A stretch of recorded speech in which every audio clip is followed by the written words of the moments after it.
Hey there everybody, DoomGuy2 here with another overview video. And today we're going to be taking a look at one of my very favorite machines at the time. This is my custom-built 486 computer system. A little backstory to these kinds of machines. I used to own a 486 DX33 back when I was little. And I think that was my very first PC that I've ever owned, if I'm not mistaken. I actually also used to own a laptop with Windows for Workgroups. And I used to play Microsoft Arcade on there, and that was slow as balls. I think that was a 386. But I guess I could say that my 486 DX33 was my very first desktop PC that I've ever owned, because I'm not completely sure. But anyways, back when my mom was dating, she actually had several boyfriends before she decided to give up on dating. And the first of the several she dated ever since she got divorced in the early 90s was actually a computer geek. And one day he looked at me and decided, hey, you want a PC to screw around with? Here's a 486. And yep, that was my childhood computer. And shortly after I got my 486, we actually went out and bought my first sound card for that computer, which is a Sound Blaster 16. And that was pretty freaking sweet, though half the time it would freeze up in Windows. Considering that the drivers that came with that sound card was only for Windows and not for DOS, so that kind of sucks. But when it worked, it worked. And no matter what the outcome, I still had fun with it. So, yeah, that was my childhood PC, but eventually came to a time when I actually had to let it go. And just sitting here thinking about it today, I've been literally kicking myself for doing that. But today is the day that I no longer kick myself anymore, as I finally got this little guy right here. So, I am happy to have it now. Now, I've actually bought this case as a full computer on eBay for about 65 bucks. And while I did use the 486 board with this case, it actually originally came with this board right here, which is a Pentium-based motherboard. It's in remarkably good condition and works just fine. And as you can see here, it is powered by an Intel Pentium processor clocked at 166 MHz, though to my surprise it's not MMX capable. Neither is the board, so that kind of sucks, but you know, can't win them all. And right here we have 16 megs of RAM installed on this board using two 8MB 72-pin SIMs here. So yeah, pretty freaking sweet, though I'll probably end up selling this on eBay if anything, so yep, Pentium videos for another day. Anyways, back to the 486. Let's go ahead and take a quick look at the outside of it, shall we? On the front here we have our CD-ROM drive and our 5 1/4 inch and 3.5 inch floppy drives.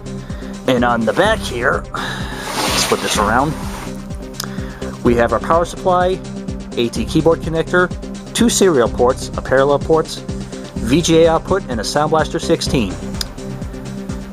Yep, nothing special about it, just what you needed for a DOS machine like this. Though it'll actually be pretty freaking sweet to add a MIDI card to this, but that'll be for another day. Anyways, I already went ahead and removed the screws, so let's go ahead and pop the cover and take a look at the inside.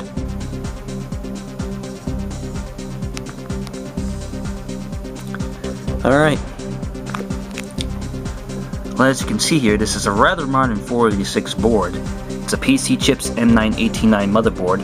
Unfortunately, there is no information as far as the model and brand is concerned on the motherboard. However, I was able to identify it online thanks to the BIOS string ID. Anyways, here we have the S3 Trio 64V Plus video card, which is one of the most commonly used video cards back in the day. And down here we have our Sound Blaster 16. Yep, pretty much all you need for the gaming and the multimedia on the 486. And right here we have our hard drive, which is a 6GB hard drive. Yeah, usually with a 486 you usually use an 800MB hard drive, or even a 1GB or even a 2GB hard drive. But I just went ahead and used a 6GB hard drive for this one. And right here we have our coin battery, which actually holds the CMOS settings. Now before this, computers used NiCad batteries, which are mounted directly on the motherboard. They are used to hold the time and date and the CMOS settings. The problem with them is that after years of use, they tend to leak. And when they do, the chemicals make their way to the traces on the board and eventually end up destroying it. So that's very bad news for any computer that has a NiCad battery. Thankfully, these coin batteries are not as life-threatening as NiCad batteries are. And you can barely see it back there, but this is where the memory is installed. And there are actually 4 72-pin SIM slots. Now, if you thought that a 386 with an external memory card installed can hold up to 32 megs of RAM, Guess how much this thing holds? 256 megs of RAM. Yeah, that's stupid crazy for a 486. But I decided not to go crazy on this thing and instead installed a single 72-pin SIM in there, so the system now has 32 megs of RAM. And here is the meat of what makes this thing rocket. This is an Intel 486DX4 processor clocked at 100 MHz. Now this board originally had an AMD AM486DX4 100MHz processor, but I actually went ahead and replaced it with this Intel, considering that the Intel is technically a bit faster than the AMD as far as its internal cache is concerned. And right here we have our CPU jumpers, in which is absolutely required for each processor that you install. Currently it's in Intel DX4 mode, so that the specific processor that I have installed will work accordingly. Unfortunately, this Sound Blaster 16 that I have installed in this slot kinda gets in the way of the CPU jumper, so what I have to do is remove the card itself every time I want to change the CPU settings, so yeah, kinda clunky, but you know what can you do about it? Alright, I've already put the cover back in the system. Just a couple of more things before we get started. First off, I happen to have the keyboard which came with the case here. It's a bit dirty on the keys, but it works regardless. Secondly, the hard drive was pulled from another system and previously had some data on it. So right now the system has a proper copy of Windows 95 OSR2. What I also want to mention is the turbo function within the system. Basically what it does is that it helps for some older programs that run way too fast on machines as new as this. And it also helps with toggling the CPU's internal cache for programs that need to be of a much slower speed, or just simply couldn't run at all with the CPU cache enabled. So further on in this video, I'll be demonstrating the first two Wing Commander games as examples of what the 486 is capable of as far as compatibility. Alright, well let's see what this thing can do. We'll get this all hooked up, demonstrate it in action, and play some freaking games. So, hope you guys enjoy.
I will speak with Prince Drakhark alone.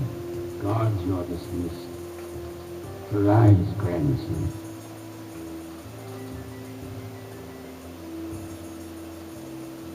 How goes the war against the humans? The Terran carrier Tychus Claw tried to attack us here in K'tithrak Mang, but my stealth flight has destroyed it, and soon we will demolish the rest of their fleet. Speak of your plans, not of your toys. Tell me how you will defeat the Terrans. Yes, my Emperor. Without the Tychus Claw to defend them, we can crush the rebellion of Gorakar. And then my armada will sweep through the Enigma sector to attack the defenseless colonies. And what of the human pilot who has caused us so much trouble? Those fools blame him for the loss of the Tychus Claw. He will never fly a fighter again. Excellent. Without him, the Terrans cannot stand against us. Soon, Earth itself will be in our grasp. They're attacking us, sir. Affirmative, Captain.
And there you go. That's pretty much what the 486 could do as far as the gaming and multimedia.